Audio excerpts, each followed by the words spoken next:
So, hello, good evening, everybody. I hope I'm clearly audible to you all. Today, we are meeting for the ninth open session. We often organize open sessions where at times the audience is very focused, or at times it is anybody who can attend. So, this particular open session in fact is meant for all those who ever took any of the courses or the open sessions or worked on any kind of feature, environmental feature or such, which was extracted using remotely sensed data. So, I would like to welcome everybody yet again. Today we are meeting to explore how to create report ready GIS maps. Now, creating study area map is something that many of us are already aware of. However, to create a report ready map, a map that can go along with maybe a manuscript, maybe a thesis, or maybe it is a freelancing project that you have received and you have to deliver the maps to your client. So how to prepare these maps that are interactive and very impressive, and also speaks a lot more than otherwise what we will include within a text that goes along with these maps. So, preparing such report ready GIS maps are, I would say, a very crucial skill for any researcher, for analysts, or even for all those who are working with GIS. Today, our focus will be on understanding the core elements of a good map. A good map will carry which are the different features that a good map will carry, and how to master these best practices, and definitely choosing the right map type for your spatial analysis, because not always we are creating the study area maps, right? So there comes a study area map, and along with that comes what are the different other parameters that you have studied. Now the maps could have been made by remotely sensed data, or it could be based on your in situ data that is collected as well. So irrespective of that, we will essentially be talking about the uh, map preparing skills. So let's begin by understanding why map design is so important. A map design is definitely for data visualization. It is also to communicate what is the story of this analysis or of the parameter that you have interpreted based on your analysis, or based on the parameters that you have studied. What is the story that you have built on the kind of research that you were exploring. Now, whether you are submitting maybe a report, or it may be a manuscript that you are submitting, or maybe creating some content for, as I said earlier, maybe for some stakeholder, or even for sending it along with your proposal, you require a very clear, a very accurate, and a visually appealing map. Uh, So our goal is definitely to prepare a map which has clarity, which is accurate, and is also aesthetic. Now, what are the different elements that should be included within a report ready GIS map? We have to map. Sorry, I'm so sorry. I'm just getting a little flustered. All right. So a map should definitely carry a very clear title. The title should be meaningful as well. The kind of feature that you have mapped should be explained very nicely, very briefly within this title. This title should not exceed for more than 4 or 5 words.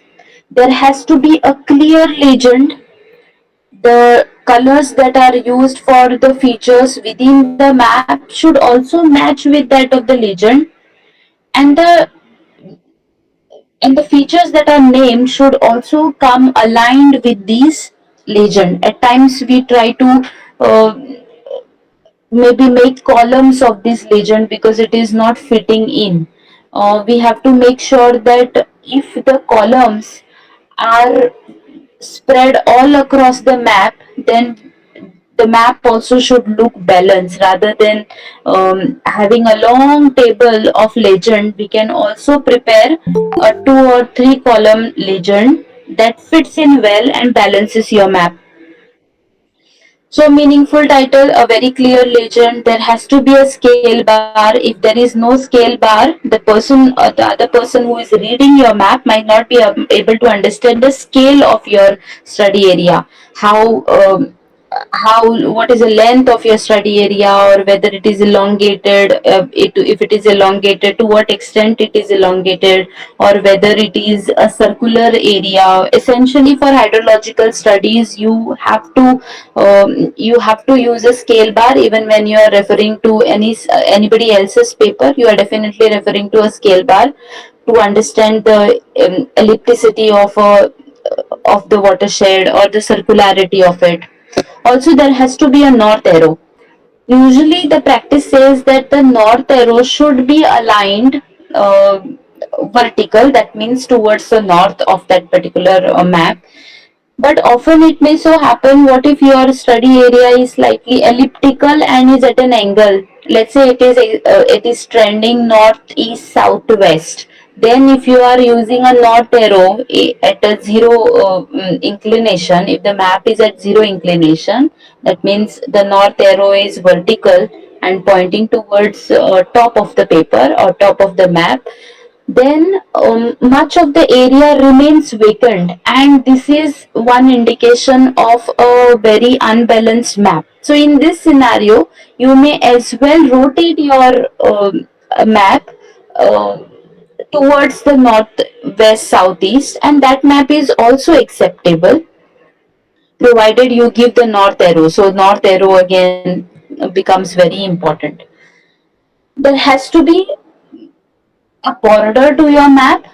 A map cannot be without a border, and the border has to be used in order to mark your graticules or your coordinate system. Besides this, from where you have collected the data, you have to mention whether the data is primary data, that means you have collected it, or it is secondary data, that is from other site or maybe from other platform or maybe from some other research paper you have used it. So you have to give credits. If the kind of data that you are using is secondary data, you have to produce credits. Who has made the map, that also has to be clarified. On what date the map was made, that also has to be clarified. Essentially, when it comes to, maybe you have received um, some stakeholders to whom you have to produce a map, the author name has to be there, the date also has to be there. Map projection is very important because often somebody else might want to use our map as a base layer for their study. So we should facilitate them in order to extract the data that we had published. So this is also a good practice. This is a sample layout. So here you will see that there is an administrative boundary. Sorry, it's a watershed. Here there are flood points, those regions wherever there has been flood reported back in past, and then there are possibilities or risk of flood. Those are given in different colors. Deeper green color, very low, that means it must be a high elevated region, and very high, that is deep blue color, you will see that it is coinciding with that of the flood points. It has a grid, that is it has graticulation. The coordinate system is marked. Besides that, the legend is very clear, and the boundary, that it is not an administrative boundary, it is a watershed, is also mentioned. Rather, if we were to just mark it as a polygon, which is empty, hollow, but we were to call it study area, then again there has to be some other map which tells us that this boundary belongs to a watershed. We cannot just call it study area. That means being a little more descriptive, even in terms of the choice of word, is also going to make huge impact. Now, whenever we are making a map, there are certain things that we have to take care of. The first thing being, there are some people who have a varied degree of color blindedness. So we have to choose such colors to represent the features within our map, which will be perceived or which will be understood, or the discrimination will be easy for those people who are slightly color blinded. They cannot see the colors the way how normal human beings see. We also have to maintain a visual hierarchy. There has to be a layer order, there has to be a size and a contrast also should be provided to different components which are being shown within a map. Choosing readable font and size is also very important, because ultimately, though we are trying to make the map look very visually appealing, it also has to communicate what are the different elements that it is carrying. And the most important thing is, any text or any drawing or any charts or maybe graphs that you include within your map, they all should be readable. If they are colored, then the colors have to be perceived by the reader. So the font size as well as the font type should be taken into consideration. Mostly we are suggested to use Times New Roman or Vardhana or maybe any courier kind of courier font size, Courier font type, such that the map becomes readable. The font that it carries becomes readable. Besides this, we have to avoid clutter.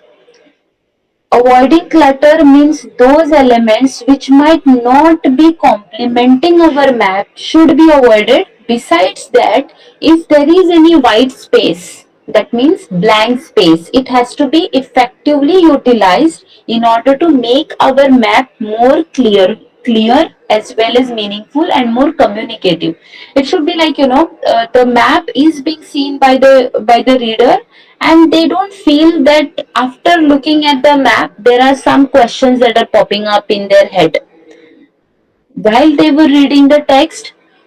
They must have come up with some questions, which should be this question should be answered upon looking at the map. That is why we refer to our figures within the map. You have to also use a map for location context. You have to mark at least one or two towns that lie within that area that you have mapped. That makes other person that helps other person to look at the spatial disposition of where exactly you are observing what kind of data, and where there are anomalies, where there are certain things that the reader has to ponder upon. So coming to the first one, types of color blindedness. Some people don't see green colors very effectively. Some people don't see red color very effectively. Some people don't see blue color very effectively. And there are different conditions of this color blindedness. And you will see that this is a normal vision. Here you see all the Vibgyor colors, and if a person is less sensitive to green color, then they won't be able to see green component from all these palettes. And that is why you will see that they can sense colors something like this. Whereas when it comes to people who do not see or perceive red color very effectively, there is a degree of it, but still, so here this person cannot really perceive red colors. So all these red colors are appearing either in the shades of blue or yellow. And then coming here, a person who cannot perceive blue color essentially sees red and green um, tones of red and green color in again various tones. So we have to make sure that our colors are in such a way that maybe the green component that we add to our color palettes might not be perceived by a color blinded person who cannot perceive green color. But then the discrimination has to be made. they should be able to see, okay, this particular feature is different in color as that of this one, so both of them should not appear same to them or similar in color to them. Color should be distinguishable. Now these are some common vegetables in different colors: yellow and green and red. There are some tomatoes, I believe all of them are tomatoes, and some are capsicums. So this is how somebody who is blind to green color sees the vegetable. Somebody who is blind to red color sees them like this, and somebody who is blind to blue color sees them something like this. Um, Now, whenever we are exporting maps for the reports, we have to maintain the format. We have to know which format we have to follow, whether PNG or PDF or TIFF or SVG or JPEG. We have to have first-hand information of the format that is required to be furnished. Besides that, we have to consider the dots per inch formula. Always remember that whenever you are sending any map or any figure, any illustration or any photograph for publication, final publication, you have to send it at 600 dpi or more than that. At times journals very specifically also tell you that it has to be 400 dpi or 600 dpi and so on, so that first hand information also you should have. But something that is very specific, whenever you are sending your figure or your map or any illustration again to maybe somebody for reference or to get their review, never prefer to send a high resolution image. Essentially, less than 300, it should be less than 300 dpi and should not be more than 300 dpi, so that you have to take care of. If your question if the question that is popping in your head as to why exactly not a figure that has more than 300 dpi should be sent to others, unless and until it is a final publication or that you have received your payment for whatever freelancing or any of that sort that you are doing, is because the map that you share must be in highest resolution and they will end up using it without maybe giving you the due credit and things like that, or whatever that you are expecting from them, maybe your payment.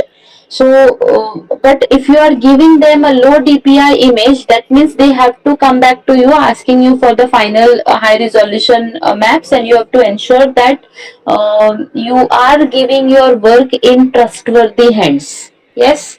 Now, you have to set the map extent, what kind of layout that you are going to make, what is going to be the size of the map, whether it will be published on an A4 size all of it, or whether it will be published, it will be covering the half of the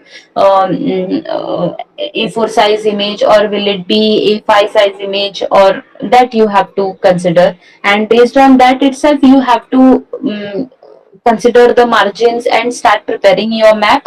If you don't want to do post processing on your map, so if you want to save yourself all that trouble, you must do it beforehand itself, and that is much easy.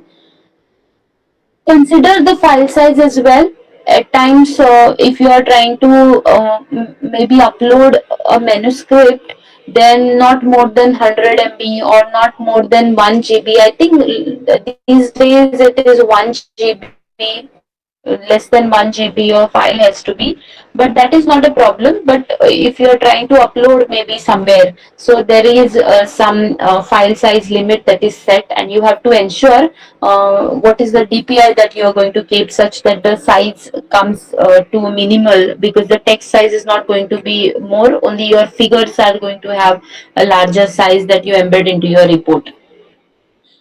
Choosing the right type of map is also important. It is not always that we are creating a study area map. At times we are also creating intensity or rates, a particular density kind of maps, where essentially there is a high density, where there is low density, where it is moderate density, and with respect to each other, how these differently dense areas pertaining to any feature, in this case population density, are disposed with respect to each other. So that that as well the map has to be able to communicate. Besides that, dot density. Often we wish to report occurrence of incidences at multiple places. For example, let's say there were forest fire outbreaks at multiple locations that were reported, and you want to communicate this kind of data, or maybe landslides that have occurred. In this scenario, you have to understand the person who is going to read it will be more interested in understanding with respect to maybe a road, where exactly this has happened, how far from a road, or how far from a settlement, or how far from maybe a nearby river or something like that, or how far from densely populated region like that, maybe of a town. So these as well you have to consider. Also about the magnitude, at what, for example, let's say if it is earthquake magnitude map. So in this case, you might want to go for a buffers of different magnitude, so that proportionality is mentioned. So you understand that as we move towards in one direction, maybe towards the epicenter of the earthquake, the magnitude is going to increase. So such maps you have to find out where exactly, in what kind of theme your map is falling. Then comes the heat maps. These are essentially concerned with finding out where exactly there is higher concentration of a particular feature. For example, let's say we are mapping the ocean body, or the surface of the ocean, wherein we are interested in sea surface temperature. So which are the regions where there is high heat concentrated, or heat islands are forming. So these you will be interested in. Besides that, the raster surface, much like that of a dam maybe, or an NTVI, or a temperature map. It's a continuous data. That means temperature is going to be present all throughout, or will be mapped all throughout your area. It's a continuous surface, but at places there are molds forming. So these rasters are continuous. Heat maps, essentially you will see that maybe many landslides are occurring in one small localized region, whereas at some place there are no landslides located as such. So this, that means both these NDVIs can also be converted into a heat map wherever there are low NDVI values. That means that is a patch wherein forest degradation is taking place, one heat island, in that way. Then vector overlays. You have to make sure that you are not presenting the entire satellite image that you have processed. You have to decide which are your boundaries, and accordingly either digitize those boundaries, or collect those boundary information from the field, or that if it is already available, if it is an administrative boundary or maybe a watershed, then you have to procure that and subset your entire satellite image or entire work that you have done to this particular small region that you are going to focus on. Let's say you are doing NTVI using Landsat data, you are definitely going to do it for the entire scene, right? But then it is not necessary that your study area is having the same boundaries as that of the satellite scene boundaries. So you have to have a small region that you have selected. At times it exceeds from one scene of Landsat to another. So then in that case you might want to go for further subsetting and things like that. So you have to have a vector overlay, that is essentially a study area overlay. Now you have to match your map type to the kind of goal that you are trying to achieve. Um, let's say you are comparing land use land cover, and the land use land cover is given different colors. So you have to maybe you might want to look at the cartographic symbols or the colors that are usually used for a particular type of land use land cover. For example, if it is agricultural land, you are going to use tones of yellow. Then if you are representing a water body, blue color is a representative one. Then if you are trying to locate forested or vegetated land, then you have to go for green color. If it is settlement region, then you might want to go for pink or red color or orange tones. So such care as well, such caution also has to be practiced. In the example case, you are showing pollution levels. It may be in the form of a raster image, wherein the colors are changing gradually. Pollutions are concentrated locally, and around that region, the concentration of those pollutants can be low. So the gradational colors that you are using should also be understandable, and the changes should also be perceived by somebody who is reading them. At times, you might want to display routes or networks like that of maybe road or maybe highway. These are essentially concerned with digitization of these networks. So, if you have already extracted, maybe automatically you have automated, maybe you must have automated using reclassification such that you are able to pick river bodies. Then you have to ensure that you are giving them the suitable not only the suitable color, but you are also providing all those networks which are necessary for the reader to spatially organize their thoughts while they are looking at the map. Now, what are the common mistakes that we make while preparing a map? There might be some overlapping. If the labels are overlapping, that means something becomes unreadable. Even if it has a transparent background, it becomes unreadable when there is yet another text line which is behind another, so it becomes unreadable. If you are giving too many colors or too many symbols, then it becomes confusing. If the legend is missing or the scale is missing, the user is going to find themselves lost as to what is the length of your area, or how wide is your area, or what could be the total, maybe approximate area that they want to visualize. As well as if there is no legend, they don't know what colors you have used for what. You cannot explain it in the text. That becomes very confusing or becomes rather undesirable. Then you have to align your theme with that of your goal.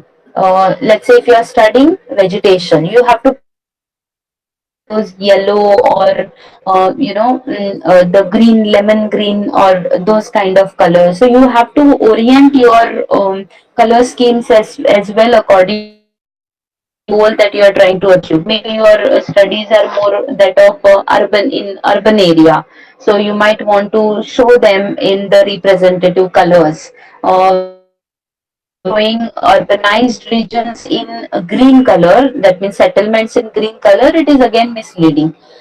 You have to avoid low resolution exports.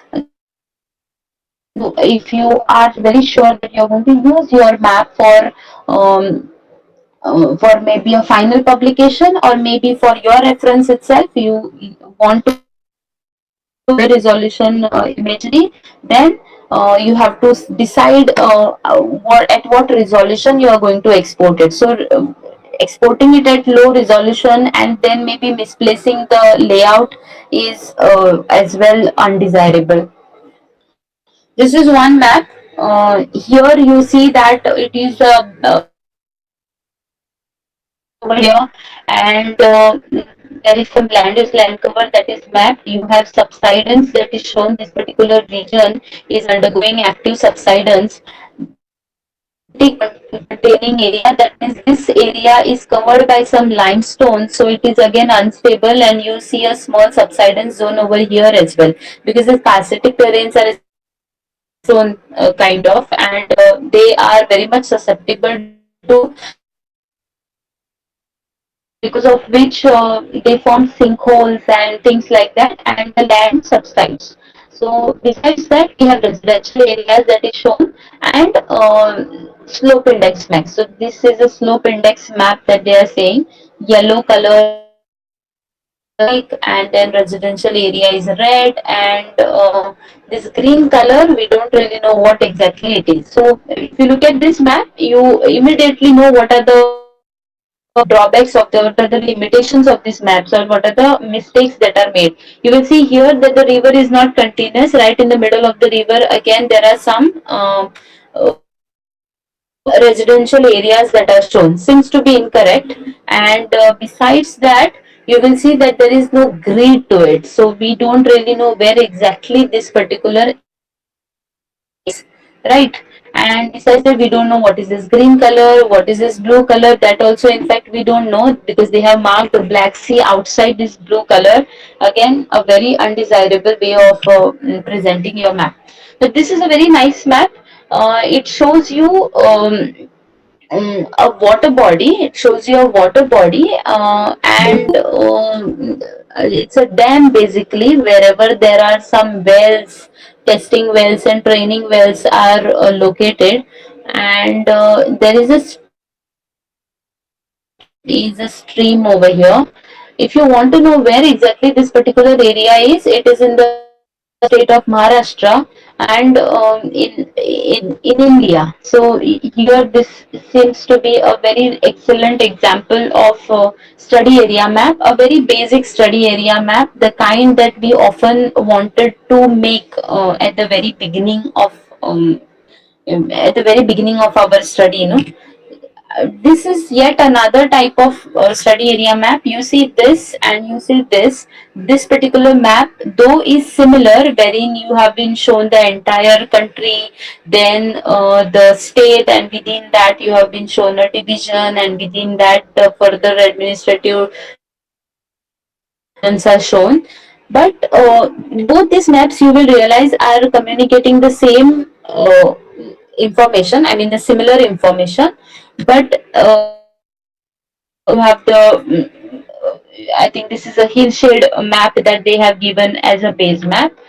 Here as well, you will see a hillshade that is given as a base map, but you have a better understanding, or sorry, a better balance of this particular map. Here you will find a better balance, rather than appearing more. You will see just one wherein they have prioritized the large visualization of what lies around, what kind of topography lies around, whereas here that is missing. Then coming to the next one, here you will see there is no legend. There is no legend. There is no legend which is there, so we don't know what exactly it is. At the most, we think that red is settlement, green is maybe vegetation, yellow is agricultural land, but we might be wrong, right? So this is also another way of presenting our map. There is another map here. Here, I don't know whether you are listening to me. Would you want to tell me what could be wrong with this particular map?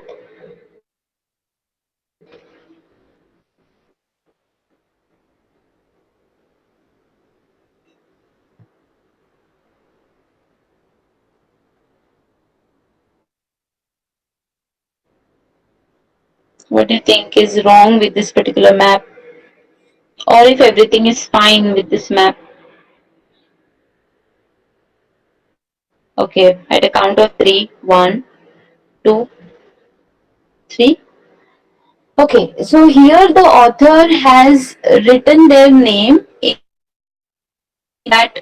It seems to be a very important information, which I would say that should not be done. I mean, we are trying to emphasize the kind of work that we have done, and to have due credit, we often write our name as the author credit. So we give author credits to ourselves, or whoever has made that particular map. But it should not be big, bold.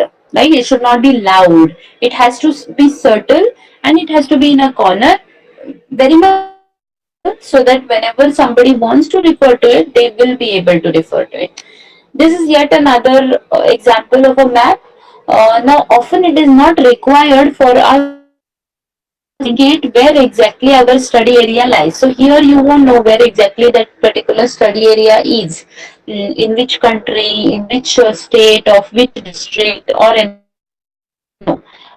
Essentially, these kind of maps uh, will uh, will follow that of a study area map. So in the beginning there will be a study area map, and later in the script you will have these maps wherein the location of the study area you have already indicated. So this is an excellent map wherein you have grid lines. So that means if somebody else wants to extract any information out of it, then they will be able to. But the problem with this map is these striations. So often you will see even in published maps, there are these striations that are essentially coming from Landsat 7 or Landsat 5 data because of skewness, and because of skewness or drift within the satellite, the missing pixels, or things like that, that we call there is a slight glitch in the imagery, and those can be very effectively seen here. So this map, we would say that it is very unlikely to be used by somebody. You can see here.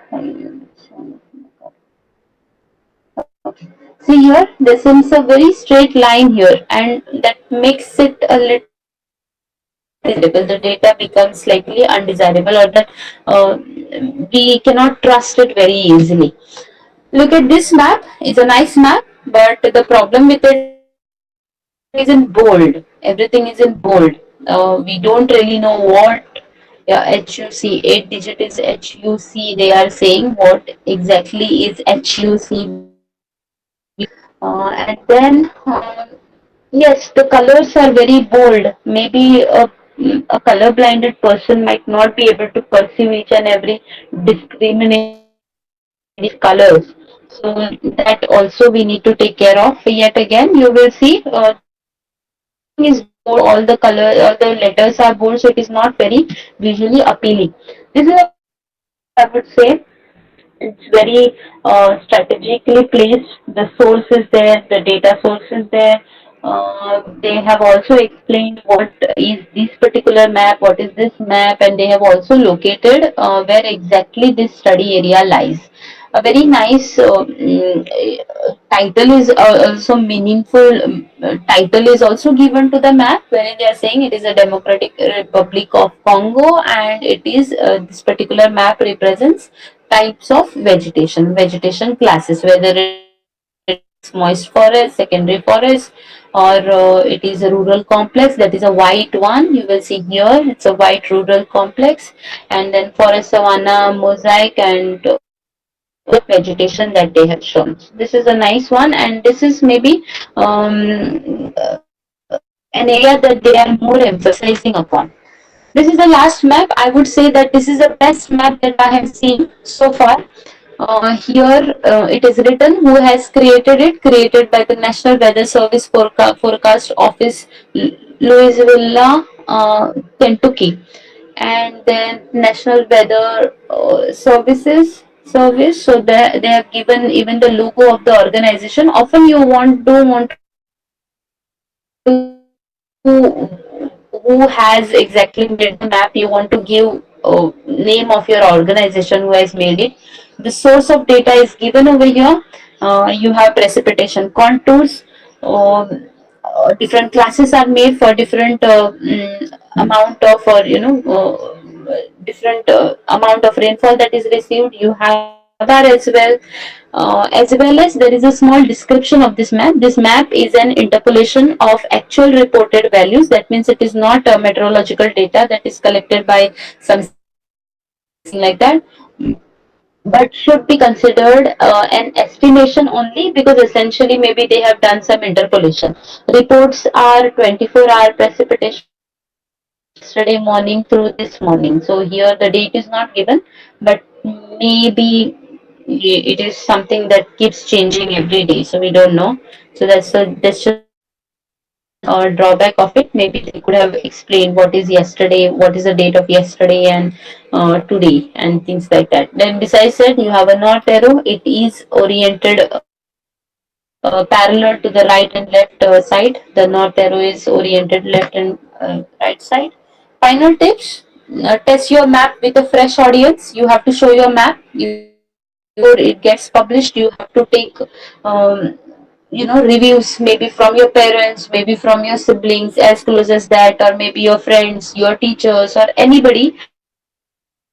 You can show this map, show them, and in person take their reviews as to how else or what all they could read without you telling them anything, or what are the other ways that you can represent this map, or what are the other things that you can add to your map.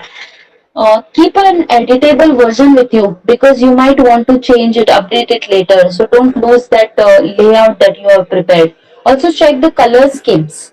You have to check them on different screens. Take a print of that paper maybe and check what is the color that you get to see on a paper. Take it on different types of paper, or maybe you might already know what kind of paper you are going to take this particular print on. Maybe a plastic banner, a huge one, A1 size or something like that, or maybe on an executive bond kind of paper, how many GSM, that also you have to consider. What will be the color of the paper on which you are going to print of it, that also you have to consider. I will rest it here and we will open it for the questions.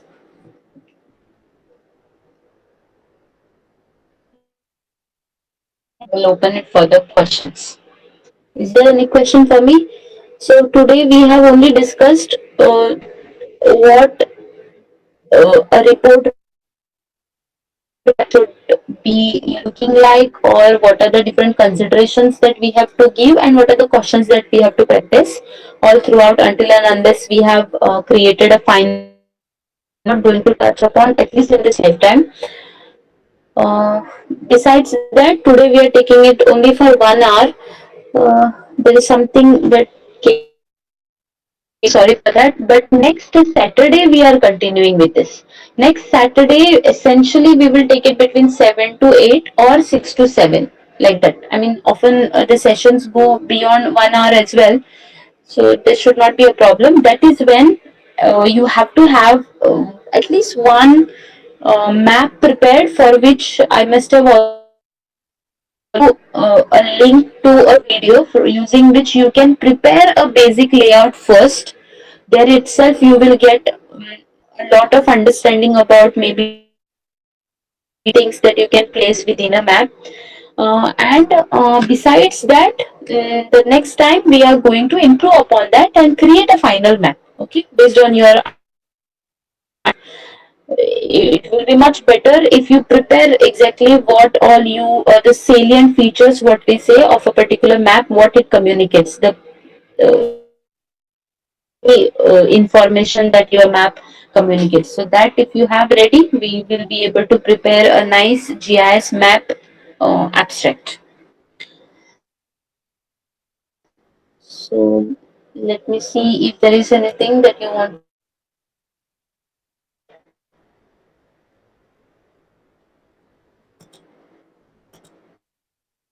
this is the map that I had seen. If you have any question, you may please feel free to unmute yourself and ask. But this is a map that I found seems to be nice. We don't see the usual polygon kind of features here. Essentially, it is population. So those areas or those towns that have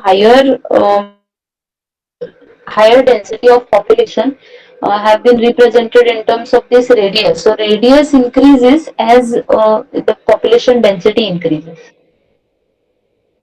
You can see where exactly there are more people living. Besides that, there is a small abstract along with this, and there are bar charts.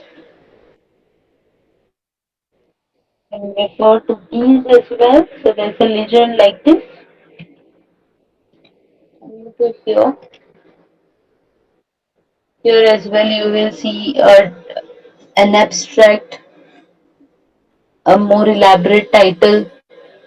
The colors are used, similar symbols are used, but in different colors. So multiple legends are there. This is yet another. Now let us see whether this is maybe ChatGPT or some AI generated, things like that. But it's a good opinion. I mean, we can definitely take opinions from different types of maps that we see. And often, when you get a map, make sure that you maybe save a copy of it. Help you next time whenever you would want to, take motivation from such maps. There's this another map. This seems to be the best.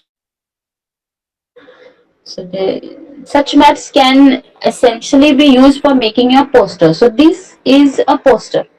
Often in posters we go for adding introduction and then methodology and things like that. Besides that, you can go for something like this, where in the at the center of your poster, like a map which speaks of different things, and then to complement it, there comes text that will be required. Right? Is there any question?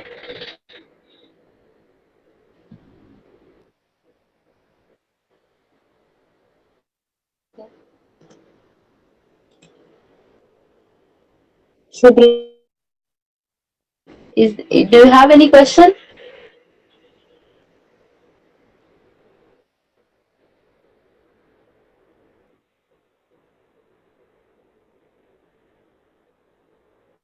Okay.